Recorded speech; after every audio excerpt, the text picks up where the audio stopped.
Relationship में भी normal जो नेचर होता है वो हमारा वही होगा जो हमने किसी एक पेरेंट को बहुत स्ट्रांगली करते हुए देखा है। तो हेलो एवरीवन, आज मैं बात करने वाली हूँ एक केस के बारे में। I am talking about a girl who is about to get married. Problem ये है कि अभी शादी नहीं हुई है। ये इंसान की जो अंडरस्टैंडिंग है अपने पार्टनर से, the choice he made as a partner, वो थोड़ा सा प्रॉब्लमेटिक है। वो इंसान जो है वो अभी से कुछ चीज़ों में क्लियर नहीं है, चीज़ें सपोर्टिव नहीं है और प्रॉब्लम्स हद तक हैं। बट ये जो लड़की है वो जानती है ये बात को कि प्रॉब्लम्स हैं, परेशानियां हैं, बट इर्रेस्पेक्टिव ऑफ कि उसको दोबारा कंसिडर करना चाहिए उस इंसान को, वो लड़की कहीं ना कहीं उस चीज़ में आगे बढ़ती जा रही है, अपनी फैमिली के खिलाफ डिसीजन ले रही है। क्योंकि जब मैं इस तरीके की किसी भी लड़की को देखती हूँ जो बाई चॉइस इस तरीके के पार्टनर की चॉइस कर लेती हैं जो एक्चुअली में उनको बहुत ज़्यादा लाइफ लॉन्ग सर्व नहीं करने वाली, उसमें ये जो है फैमिली के खिलाफ चली जाती है। उधर से इन लॉज की जो फैमिली होती है उनको सपोर्ट नहीं कर रही होती है। वो इतना एक्सट्रीम जाके किसी पार्टनर के साथ रहना और उसमें भी अंडरस्टैंडिंग ना कहीं प्रॉब्लमेटिक चीज़ होना, तो अपने आप में ये एक तरीके का प्रॉब्लम क्रिएट कर देता है। क्योंकि आपको नहीं पता कि कल जो आप डिसीजन ले रहे हो वो सही होगा या नहीं होगा। इनिशियली जब हम डिसीजन लेते हैं तो नॉर्मली ये सर्कमस्टेंसेस हैं कि वो डिसीजन हमें सही लगता है, लेकिन जब बाद में उसका जो आउटकम निकल के आता है उस रिलेशन का, आइदर आफ्टर 3 और 4 years ऑफ मैरिज, या तो वो अच्छा टर्न आउट हो जाएगा या फिर वो बेकार टर्न आउट हो जाएगा।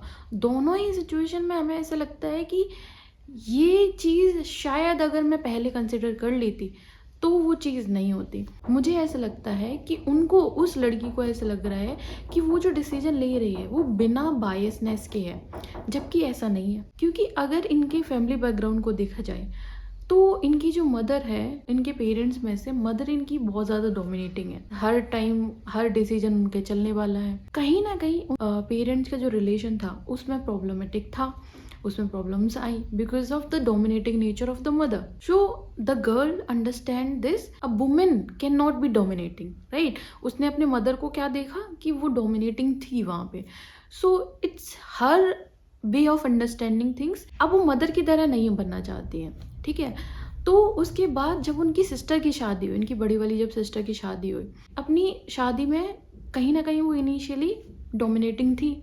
उसकी वजह से उन्होंने भी एक चीज़, एक कॉस्ट पे करी, जिसमें उन्होंने देखा कि आफ्टर लाइक 2 और 3 4 years ऑफ मैरिज, उसके बाद फाइनली उनका डाइवोर्स हो गया, ठीक है। Because that other person has an affair, मतलब like so she got separated because there was no other chance. क्योंकि जो इंसान 4 साल उस इंसान को दे चुका है वो अपने आप में ये सोचिए कि कितना ज़्यादा बनाने की कोशिश कर रहा था। लेकिन उसके बाद जब उनकी दोबारा शादी हुई, उनकी दूसरी बार शादी हुई, उनकी सिस्टर ने क्या अंडरस्टैंडिंग ली कि जब भी शादी में एक औरत डोमिनेटिंग होती है तो रिलेशनशिप या शादी जो है वो चलती नहीं है। तो दोबारा जब शादी हुई तो उन्होंने अपने आप को डोमिनेटिंग नहीं रखा, उन्होंने सप्रेस रखा और सारे जो चीज़ें थी वो उस तरीके से लेके चली। तो यहाँ पे उनकी शादी चली। अब उसके बाद उनका एक भाई है, तो जब आप भाई की बात करेंगे तो भाई is also dominating. The problem is this कि all the 3 childrens are learning that dominating nature too from their mother. अब वो मदर से जब ये चीज़ सीख रहे हैं तो बहुत हद तक चांसेस ये है कि बाय डिफ़ॉल्ट हम अपना नेचर लर्न नहीं करते हैं। हम जो देखा हुआ है ना वो हम रिपीट करते हैं कभी भी। तो रिलेशनशिप में भी नॉर्मल जो नेचर होता है वो हमारा वही होगा जो हमने किसी एक पेरेंट को बहुत स्ट्रांगली करते हुए देखा है। तो वो लर्न जो बिहेवियर है फ्रॉम द चाइल्डहुड वो अननोइंगली फॉलो हो रहा है। उनके जो ब्रदर थे वो भी अपनी शादी में डोमिनेटिंग थे, उसकी वजह से उनकी शादी भी टूटते टूटते बची है। लेकिन उसके बाद जब वो थोड़ा लीनियंट हुए, जब वो थोड़ा अंडरस्टैंडिंग हुए, जब वो चीज़ें चलाने की कोशिश करी उन्होंने, तो चीज़ें चली और शादी वर्कआउट करी। ठीक है? तो उनसे उनसे दोनों भाई-बहन से जो अंडरस्टैंडिंग आ रही है इस लड़की की, वो ये आ रही है कि भा दीदी ने जब डोमिनेटिंग नेचर दिखाया तब उनकी शादी टूट गई। उसके बाद जब उन्होंने सप्रेस करने की कोशिश रखी, मतलब अपने आप को थोड़ा-सा कम डोमिनेटिंग दिखाया या फिर रिश्ते को चलाने की कोशिश करी, तो वो शादी चल गई। उसके बाद भाई की शादी भी इस तरीके से थी कि जब भाई ने अंडरस्टैंडिंग होने की कोशिश करी या चीज़ें चलाने की कोशिश करी, वो भी चल गई। तो अब ये जो लड़की है, ये जो डिसीज़न लेगी, उसको ऐसा लगेगा कि शायद उसका जो चॉइस ऑफ पार्टनर वो ऐसा है कि वो सही होगा, और या फिर उसे डोमिनेटिंग नहीं रहना चाहिए, बिकॉज़ जो जो देखा है वो क्या देखा? जो इंसान ने सिर्फ़ ये देखा है कि डोमिनेटिंग होने से चीज़ें बिगड़ जाती हैं, तो वो अब सिर्फ़ सप्रेस्ड होने की कोशिश करेगा। वो सिर्फ़ और सिर्फ़ सामने वाले को यही दिखाने की कोशिश करेगा कि शी इज़ नॉट डोमिनेटिंग। अब प्रॉब्लम ये है कि अभी शादी नहीं हुई है। ये इंसान की जो अंडरस्टैंडिंग है अपने पार्टनर से, वो बहुत ज़्यादा सो कॉल्ड अच्छी नहीं है। But she is trying to understand कि चीज़ें जो हैं वो वर्कआउट करानी पड़ती। बट आप एक चीज़ समझो, इस लड़की से भी, क्योंकि ये केस भी जब भी मेरे पास आया था तब वही चीज़ समझाने की मेरी कोशिश रही है, और ये चीज़ मैं अभी भी बोलूँगी। चलिए, जो भी इस तरीके की सिचुएशन फेस कर रहा है, मोस्ट प्रोबेबल चांसेस ये हो सकते हैं कि आपको ऐसा लगे कि ये जो चीज़ है वो अनबायस है, या फिर मतलब आपका डिसीजन किसी किसी लर्न बिहेवियर से नहीं हो रहा है, बट एक्चुअली वो आपका लर्न बिहेवियर से है। आप उस बच्ची को देखो जो जिसने बचपन से क्या देखा, या जिसने ग्रो अप होके भी क्या रिलेशनशिप की डेफिनेशन बनाई। डेफिनेशन तो वही बनती है जो हम आसपास के अपने रिलेशंस देखते हैं। तो वो इंसान अननोइंगली जो डिसीजन ले रहा है, उसको ऐसा लग रहा है कि वो इम्पैक्टेड नहीं है किसी चीज़ से, बट उसकी जो जो चाइल्डहुड कंडीशनिंग है उससे वो इम्पैक्ट कर रहे हैं। शादी जो है, अगर शादी से पहले अंडरस्टैंडिंग नहीं है तो शादी के बाद चीज़ें बिगड़ जाती हैं बहुत हद तक, ठीक है? और दूसरी चीज़ कि जब आपकी सिस्टर, जब आपके भाई, जो उनकी और शादियाँ थी, उनमें जो चीज़ें खराब हुई हैं संभालने की, तो नॉर्मली इनको ये लग रहा है कि इनका डिसीजन कोई बायस से नहीं आ रहा है, लेकिन ये बायस तो है ही, क्योंकि जो लड़की ने, जो बच्ची ने, वो जो अपने भाई के साथ होते हुए देखा, बहन के साथ होते हुए देखा, अपने आप को पहले से ही एडजस्ट करने की कोशिश कर रही है।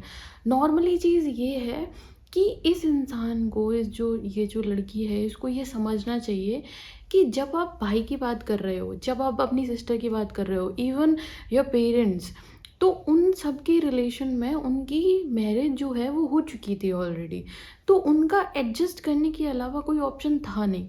लेकिन आपकी अभी शादी नहीं हुई है, आपकी अभी कोई भी रस्म या कोई भी सेरेमनी नहीं हुई है, तो आप अपने पार्टनर को, even you are in the relationship of 4 years 5 years, still you have to understand one thing. 4 साल के बाद रिश्ता टूटना अच्छा है, इर्रिस्पेक्टिव ऑफ कि अगले 40 साल आपके बेकार हो जाए, ठीक है?